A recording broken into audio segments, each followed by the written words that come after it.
Hello, this is Ryan Riccitelli with asnews.net, and I am podcasting remotely out of Corpus Christi, Texas. We're working on a project down here, and I've got Paul Lang back in our home office in Carlsbad, California. He's our sound engineer and our computer expert, or as we like to say, we're computer nerds, so who just seem to like action sports. So we've figured out this crazy conspiracy on how to do this podcast thing. So anyway, we got a great lineup this week. We've got Ruben Lenten, who just won the Brazil PKA World Cup stop down there. He's been on fire. He's been winning all of them. He just finished second in the world, and he's in the Netherlands, and so we ring him up in the Netherlands. So it's kind of a cool interview. We also have Big Wave pioneer Shane Desmond. He's out of Santa Cruz. He won the Billabong XXL Big Wave Paddling Award, and I mean, hey, we always talk to toe surfers, and Sean is a toe surfer, but this guy actually paddled into one of the biggest waves of the year, and got to listen to this guy. He's just humble. He doesn't have any sponsors. He's kind of going through a lot of the same things that a lot of these guys do who are in the action sports industry, just charging and doing some of the most amazing feats possible on boards, yet they can't seem to get the dollar to make it happen. So just listen to what this guy has to say. And this is just a quick show we decided to throw together. Paul's leaving for the weekend. I'm leaving for the weekend. It's a holiday here if you're in the United States. To all our listeners who are outside of the United States, this is a special week for us Americans over here. We call it Thanksgiving. We all eat turkey and mashed potatoes, and you guys would probably all laugh at us. We just want to say, send some special thank yous out to everyone out there who's supporting us, and to all of our affiliates. Happy holidays. NW Kites, we're really sorry we missed you on the last show. You guys are definitely help us get the word out. Surfersvillage.com, Kiteboarding, Wet Dog, Kite Forum, kitebeaches.com. I mean, there's so many affiliates out there. Kitescoop.com that are helping us get the word out and making this podcast in our electronic network just fly. If you go on to asnews.net, there's all kinds of information on there. There's all kinds of real-time updated action sports links to all of our affiliates, and we'll apologize if we missed any of you, because we know we'll hear about it in our emails. And so I keep trying to tell the staff to get me a darn list, but no one seems to be able to get me a list. So anyway, also want to say Lost Cherry. We just started the Lost Cherry model search. Log on to lostcherry.com. You can learn more about it. There's also a new ranking system where you can win free prizes. So, yep, the LC, it's evolving. You can also, there's the new mobile phone uploads for free. Play with it. Check it out. It's still, we're just trying to get users on there. More and more people are coming on. It's got a real-time action sports crawler. There's all kinds of stuff on there, and there's about to be some new things on there this week. So I don't want to drop them yet. They should be rolling out probably by, I don't know, Friday or Saturday. So it's Tuesday afternoon. As I said, we're trying to pound this podcast out, get it out to you guys early for the holiday so we can all go on vacation. So we hope you enjoy what you are listening to, and we'll talk to you when we get back. Hello, this is Ryan Riccitelli with asnews.net, and I'm just dialing in Ruben Lenten from, I don't know where he's at. We'll find out where he's at, but anyway, we're about ready to get him on the line.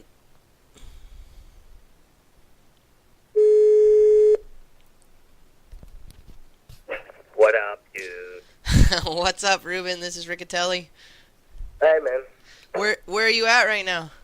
I'm home, chilling. Where's home? Home in the Netherlands. I know. I got you live on the air right now, and so I know. Way. I got you. I tricked you. So anyway, yeah. Tell our listeners where you live, and tell them who you are and what you do.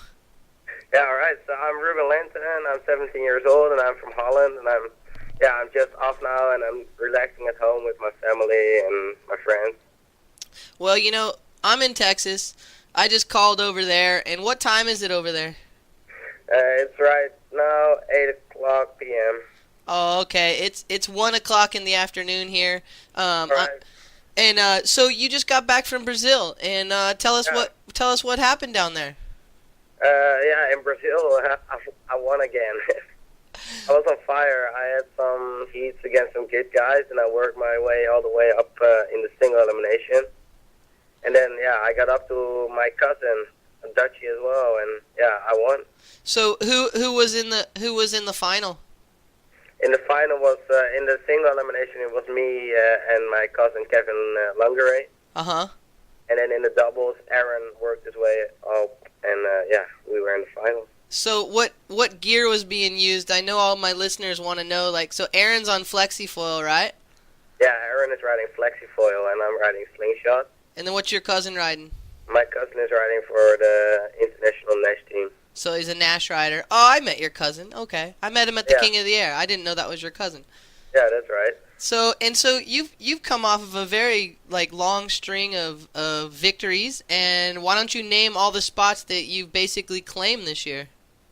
Yeah, the spots I claimed this year. I don't know, man. I had some good competitions, and it started all off in Canada. I was there for the PKRA event, and I was on fire. I had my new equipment, and it was just I was all one with my kites, and I just won the event down there, and that was awesome. And that was in where was that? The Magdalena Islands, right. And then you went from there to? From there, I went back to the gorge to train some more and work on my equipment a little bit more, and so I trained, and I went to the PKRA in Italy, and then I won there as well. It was sick because I won the single elimination already there. And who was in the final at that contest? Aaron Hadlow. Okay, so you won one contest, and then what was it like going into the second contest and kind of after winning one contest, were you afraid that you wouldn't win the next one, or did you just charge and just do what you do? Yeah, you never know what happened because you can drop your kite in the first heat in the first minute and you lose directly. But I just had my things going on, had some steady tricks, and just had some solid heats, and then I just won there in Italy again. And then you went from Italy to? To Maui, to King of the Air. So you went King of the Air, and most of our listeners know what happened there, but that was crazy. Why don't you talk a little bit about that experience? Yeah, the Red Bull King of the Air, it was so much fun because I never have been in Maui, and I just love that place, and then we were at Hukipa, such a big wave, man. And then, just having fun again, And you actually took out Robbie Nash, which was a very close final. I mean, that was just to experience and watch that was amazing because I got to see it personally, and just to see the different styles and just the conditions. What was it like being in that heat with Robbie Nash? Yeah, it was cool. Through the whole event, Robbie was charging the biggest waves, and just going off, going big, his old school tabletop things. It looks just sick. And then I went some more technical tricks and some high kung fu S-bend flat trees, and just landing that, and then I won that event. And then from there you went to? From there I went to the last event of the PKRA this year, and that was Brazil. And that was a competition for my second place overall ranking because that was between me and Etienne Lot. And he's from France, and he's third right now because I won the second place. Who was that? Say his name again. Etienne Lot. He's riding for Etienne. F1. And so it's Aaron Hadlow finished first in the PKRA for 2005. Yeah. And you got second. I've got second place because I had two bad results this year because I had a little bit of a dip, but it's all good now.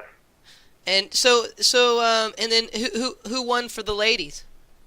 For the ladies, Christine Busse. Nice. From Germany, she's riding the GN kites, and she's just charging it. She's trying some kite loop handle passes and down loops, S-bends to blind, and she's just going red. And then who got second and third? By the girls, second, it was Anya Greslinska. Okay. And then the third was Bruna Kagia from Brazil. Oh, wow, Bruna got third. That's great. Yeah. Yeah, she was in the final in Brazil. Wow, so she's charging hard. I know she's really been pushing the level as well. And that's a good wake style trick. Yeah, Kristen is just amazing rider. Everyone is this year, this new blood that's in the sport. You guys are making it fun and really shaking things up out there. And so you finished in What happened? Like, where? Talk about like what it's like to like not place at all in contests and then come back and just win, just like in a row. Like, do you feel any pressure or like to compete or to like to perform again next year? Or what are you gonna do? Yeah, of course it feels good to win all last three events, and yeah, it feels steady, you know. And yeah, I'm not. It's not like more pressure for me. I'm just having as much fun as I can, and I will train my ass off this winter, and then yeah, it will be all good, and then I will try to win next year. Well, why don't we get away from kiteboarding a little bit? You come home to the Netherlands and you beat Robbie Nash. You're second in the world as a kiteboarder, and you're 17 years old. You've won a lot of coin. And what's it like? What are you doing? Are you rolling around pimping the ladies or what? Yeah, for sure, pimping the ladies. No, but I don't know. I'm just here, happy to see my family and relax with my friends, and yeah, just get back to basics. What do you do on your off time? Yeah, just cruising on the beach, having some little parties, and yeah, just chill. And then next week I will fly to South Africa for my training session. Okay, and when you're there, like, do people approach you different now? Like, do they like ask you for your autograph and stuff like that? Yeah, it's cool. I was just at the bakery, and then a little kid asked, "Hey, you're the best kite surfer," and I'm like, "Cool kid, just started." And he asked my autograph, and he was all stoked. That's so cool, and I bet your family's really proud of you. Yeah, man, that's great. They're supporting me so good. And who are your sponsors right now over there? Because I know over there that in the Netherlands it's a bit different than it is in the States. I mean, like a kiteboarder over there, like you guys, they throw down some coin for you guys. Yeah, for sure, that's good, and I hope it will improve for sure, just to keep the sport going in a good way. And my sponsors right now are Red Bull and Slingshot, and Brunelli Clothes and Boards. And then I got my management thing done by Darom.com. And I'm also sponsored by Mystic. They give me harnesses and wetsuits and all I need. And you guys, everyone can go to Ruben's site. It's Ruben Lenten, RubenLenten.com. Your site's really impressive, actually. I was there the other day just checking out, following up. That's actually how I contacted you. I sent you a funny email through your site. Oh, sick. That's cool, man. I just updated wherever I am and just weekly or something, and yeah, people like it. And so you're heading down to South Africa, and what part of South Africa are you headed to? I'm going to Cape Town because I was there last year, and the riding there is hard because you need to wear a wetsuit, and it's a little bit cold and gusty, strong winds, and that's what I like. I just like to do my tricks in hard wind, and then I can do it anywhere in my board short. And you're going to be down there for a while training, and then where are you headed after that? Yeah, so I come back just before Christmas to chill here and spend New Year's here. And then I will go to Vietnam for 4 days to do some demo things for Brunelli. And then I will go 8th of January, I will go to Perth, Australia. And I go road tripping there in a motorhome with a good friend of me. You have the life, man. I swear. I mean, you are literally 17 years old. When do you turn 18? The 30th of March. And so you'll be 18 March 30th, and yep.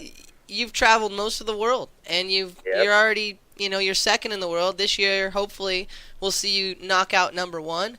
And I'd like to say thanks for, letting me have a chance to interview you today. And as I met you in Maui, and you were cool, man. You're very down to earth. And as I said there, hey, we'll talk again, and we're going to keep talking. And wherever you're at, man, you have my number, I got your number, and let's just, we can record it live because I know that the listeners love to hear what you have to say. Liking it, man. You're a red dude. Well, hey, did you check out, we just dropped the Kiteboarder magazine. It's available online for free. And actually, you have a poster. In the printed version, there's a huge pull-out poster of you doing this sequence in the gorge. Sick, dude. Nice. It's a sick shot. And then, and definitely in the upcoming issues, we're gonna have a profile on you. I mean, you are basically what I hope most professional kiteboarders can be when they are number one or number two or whatever. You're very humble, you're very approachable, and you always got a smile on your face. So, keep that positive attitude and keep doing what you're doing, man. Thanks, dude. You too. You're doing good stuff with your interviews and helping riders out. I like it. Well, cool, dude. And you know where to get a hold of me, and I know where to get a hold of you, so we'll be talking soon. Nice, bro. All right, I'll talk to you later, man. Thanks a lot. All right. Later, dude. Late.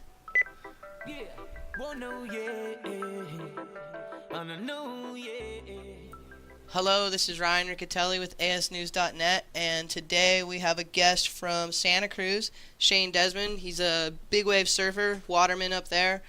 He charges some mountains up there, and actually this year he won the Billabong XXL Billabong. He won the paddling award, and so I think I got it all covered, but if I didn't, why don't you introduce yourself, Shane?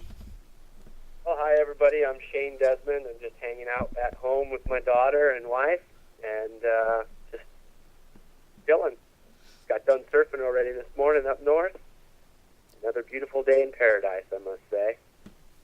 How are the waves up there right now? Well, right now we have a fading west swell, but it's still around chest high. So, I mean, you can't beat what we're getting right now with this weather. It's like 70 degrees out, sunny, no wind, chest high waves. Yeah, man, I'm glad we have you on the line. I want to talk about the scene up there and kind of what's going on with Mavericks, and been described as like the guy who is the soul surfer. You go out there, you charge hard, and why don't you talk a little bit about that? Okay. Well, the big wave surfing and tow surfing is definitely a growing sport, and I'm just happy to be part of it, kind of from one of the earlier days and just watching it grow in a great way. There's a lot of up-and-coming guys that are really hungry to get out there and catch some big waves, and I'm just stoked. I'm still out there trying to get everything I can. And this year was a big year for you with the Billabong, and what was it like winning that? Well, that was quite an amazing feat. It's a bit probably my biggest accomplishment in surfing. It definitely is my biggest accomplishment. My most memorable wave, definitely in my life, right there. And why don't you? That's what we like to do here on ASnews.net, because it's sometimes hard to get it in like writing. So why don't you describe the day and what was going through your mind? Well, it was a contest day, and it's a big wave contest, so obviously trying to catch the biggest waves you can. And that's pretty much what I was trying to focus on, as well as definitely not letting anything get by. You just got to keep in a rhythm of catching waves when it's that big. The last thing you want to do in a heat is get out of rhythm and not catch waves. You end up losing your heat. So I just tried to stay focused on catch one right away and then look for a big one. And it just kept paying off for me, and it kept getting me dancing through heats. And so that particular set that came in, I could just see it stacking up out there on the horizon. I knew it was going to be a big one, so I started paddling as hard as I could out and got over the first wave, saw that wave, and had a thought in my mind, I think I can catch this. It's going to back off. So I just turned around and started paddling for it as hard as I could, and somehow it just let me in. And what was it like looking down that? I don't know if I was really looking down it and thinking. When I look back, I can't remember looking down it and thinking anything other than I'm just going. Autopilot. Yeah. Now that's got to be crazy. So you dropped into that wave, and did you even have any clue that it was the biggest one of the day? I had no idea. I had no idea that I got a 10 on it. Sean Thompson drove up in a boat to interview me out in the water after the heat and said, "Do you realize that you just got a 10 on that wave?" I was like, "No, I had no idea." I just know it was a big set wave, and I got it, and I rode it. So I was like, "Cool. I think that'll get me through the heat." That was pretty much all that was going on in my mind at that time. Oh, that's good. And then, what's come of that? I mean, obviously that's a great success. And I know big wave surfing and tow surfing, the contests, they're kind of starting to trickle out in different places. I mean, what's you won that, and did you get anything for it, in terms of helping out your career, or? Not really, actually. I'm still kind of waiting to see what happens. I've been pursuing that. I went to this ASR trade show in San Diego, for January 1st. So I've been talking to a few team managers about trying to get some sponsorship. And then I've just been trying to set something up that's more solid with O'Neill, because they're in my own, my backyard, hometown here. I just think should be the easiest one to do. Well, you definitely need some sponsors to go out and do this. Now, obviously, there's a big controversy between paddling in and towing in, and who better of a person to talk about that than yourself, the guy who won the paddle in? Well, there is controversy. The haves and the have-nots, and maybe the purists and the people that want to tow. There's lots of controversy. I just look at it as it's just another form of surfing, and why criticize it? I do think it needs to be regulated, though. I've seen some people go out.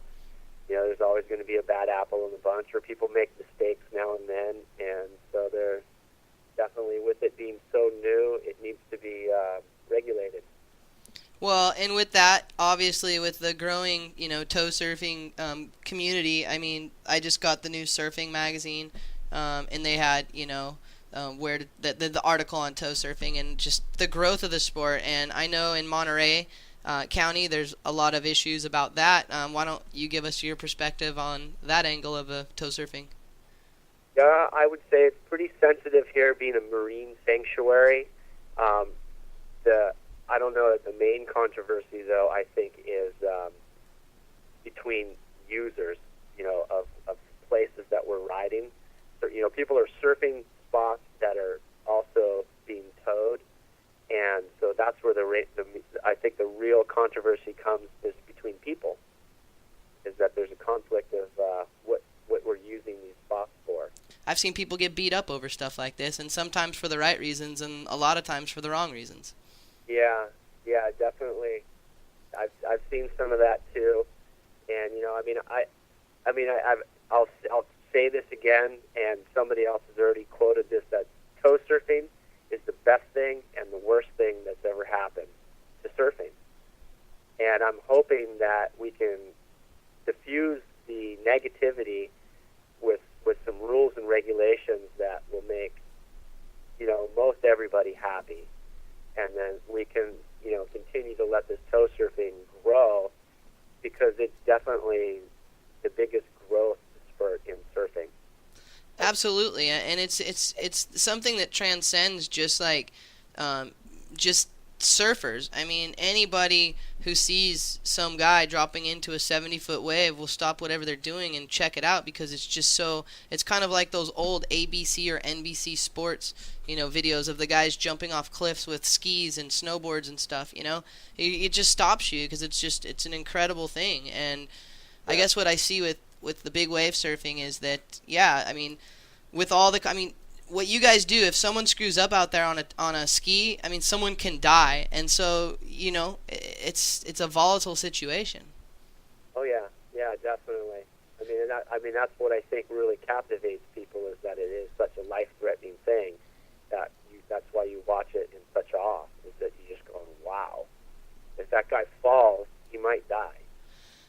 And with that said, you surf some of the biggest, most hardcore waves in the world, waves that Mark Fu died up there, and you risk your life doing this, and all the boys up there risk their lives doing this. What's the closest call you've taken? Well, it's hard to look back and say, wow, that almost took my life, because it didn't. I haven't had any situations where I've been knocked unconscious and revived or anything. Those I would think I would refer to and say, hey, if something like this happened to me, then that would be probably the most life-threatening thing. I've taken beatings pretty much like anybody else that goes out there. If you want to play, you're going to pay, and I've definitely paid some dues out there with some heavy hold downs and some good draggings underwater. But I keep coming back, so just my training's paying off.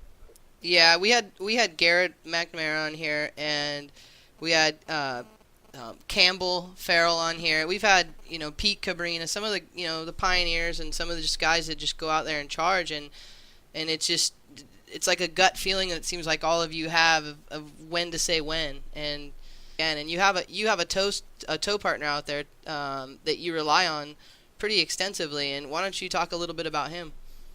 Well, tow surfing, it's a team effort. It's like when, you catch the biggest tow wave like Dan Moore did, right?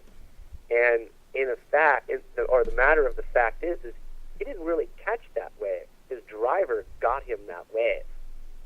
And it's a team effort. And same thing with you mess up, and for a moment you fall, you're relying on that guy to come save your life, pretty much, and pick you up and get you out of a life-threatening situation. So it's a definite twist on surfing because it's such a team effort, whereas surfing is thought more of as it's an individual thing. And with that said, you and your team, you just went up to Nell Scott Reef and towed up there with John Force. We actually had him on here a few weeks ago, and he was talking about just pioneering that wave, trying to paddle into it. Why don't you talk a little bit about that? Well, all I can say is you've got to have some serious cojones or a few screws loose to paddle out to that wave. I mean, you think of California, and then the further north you go, and just things start getting bigger in the ocean. I mean, the trees are bigger and stuff, and rivers are bigger, and sharks are bigger. They're prehistoric up there, and paddling out there, that's got to be the spookiest thing I'd ever think of doing. I mean, you're paddling like a mile out into the open ocean. It's an outer reef, wave, kind of like Cortez, but it's not nearly as far out. But it's, it's an amazing wave. It's all very open up there for tow surfing because there's really not a whole lot of people. And that place, they take it pretty serious. I know John takes that place very serious. And what did you think of that last swell that was up there? We went with kind of against the odds. The weather conditions weren't looking too favorable, but I kept saying to everybody, you know what, we can catch the window in the morning. Usually there's an early morning offshore or glassy window, and we'll just get that. And we did. We ended up getting really lucky. We got 3 days in a row where we got to tow it. How big do you think it was? Well, you just I just range it between 10 and 30 foot faces. There were definitely some big bombs that were coming through, and then then there was a lot of like mid-range and smaller waves coming through too. And how does that compare to like Mavericks? It's a different kind of wave. It's a deeper water wave. It doesn't suck out quite as hard as Mavericks does, but I tell you what, it still packs a punch. I took two 20-footers on the head, and I felt like I was pretty close to drowning at one moment when I got pounded, and I was trying to swim up, and I must have been 20 feet underwater. I just kept swimming and swimming for the top, and by the time I got to the top, and I got one breath, I could look over, and here comes the next whitewash, and I'm only 15 feet away from it. That's got to be a terrifying feeling, and plus you're wearing what, like a 5'4" wetsuit? I was wearing a 6'4" and a vest. Oh wow! So you can't even really dive down that easy. It's pretty flexible suit. So I did the best I could. And I had it happen one more time where I got caught in the bowl, and this time I did a better job of swimming for the bottom. Oh man! Paid off because I didn't get beat half as hard. And that's the reality of that. That's what I like to do here is talk about the reality of tow surfing, big wave surfing. I mean, we were talking about, earlier about the safety aspect. There's a lot of people who, they can't necessarily surf, but yet they can get towed into a wave. And I know you come from a strong surfing background, NSSA, and a lot of the guys, like even Garrett says, you should be able to stand up on a 30-foot, or you should be able to paddle into a 20 or 30-foot wave to be able to tow surf. And what's your take on that whole thing? I definitely agree. I think that you should be building a good foundation as far as just being a good waterman, surfer. That's right on the money. Couldn't say it any better than that. You should be able to paddle into 20-foot waves before you tow in. And I just hope that the negative thing that when we talk about the best and the worst thing that has ever happened to surfing, is that the negative part of it is that you're going to get these kooks that are going to be super kooks now because they can get a jet ski and they can go through a training course, but they just still don't have the etiquette or the sense or the experience of that foundation that a lot of us have put in and paid our dues. And and that's the way it should be, is that you should pay some dues and work up to it. No, I completely agree, and we're not affiliated with any surfing brands or anybody, and so really what it gives the people I interview, gives them the chance to be candid about these things and to really speak the truth. And the fact of the matter is that it's only going to take one person dying and then everybody wises up to this whole thing, and that's going to be the growing pain, and that's going to be the deciding part, where everyone's going to go, oh, okay, now we got to take this serious. And hopefully that everybody can work together and try and come up with something. But on another note, okay, I just want to switch gears now, and I just want to give you a chance to give props to all of your friends and family, so why don't you do that? Well, I would definitely like to give thanks for everybody that has helped me get to where I am. You don't get anywhere by yourself. It takes a lot of support, and that's why I'm where I'm at. I've gotten here because of all my family and my friends and sponsors. All those shapers that have made me boards over the years, I'd like to thank them, and all the past sponsors. It's all helped. It's all helped me get to where I'm at today. So I just thank you everybody. No, that's cool, and most of the guys that are I consider the soul riders out there, you guys are also humble and soft-spoken, and I think when people actually open up a magazine and they see Shane Desmond in there, or maybe they can visit your website, shanedesmond.us, that's SHANEDESMOND.US. That's not .com, it's .us. So go there, check out some photos of this guy. This guy charges big waves, and he definitely deserves respect from ASnews.net. And hopefully you'll get some sponsors, and we can start seeing you surf some other waves. I know that Eric Akaskalian, I know he speaks very highly of you, and hopefully we can see you down in Tahiti and surfing like Jaws and some of these other waves this year. I would love to be back in. I've actually went to Tahiti. I've surfed Tahiti before, Chopu, and it's an amazing wave. And I didn't tow it, but I paddled it, and there's a lot of respect for that wave. I'll tell you, man, that wave is a monster. When you compare big waves, it is definitely right up there with Maverick as far as just the pure intensity of it.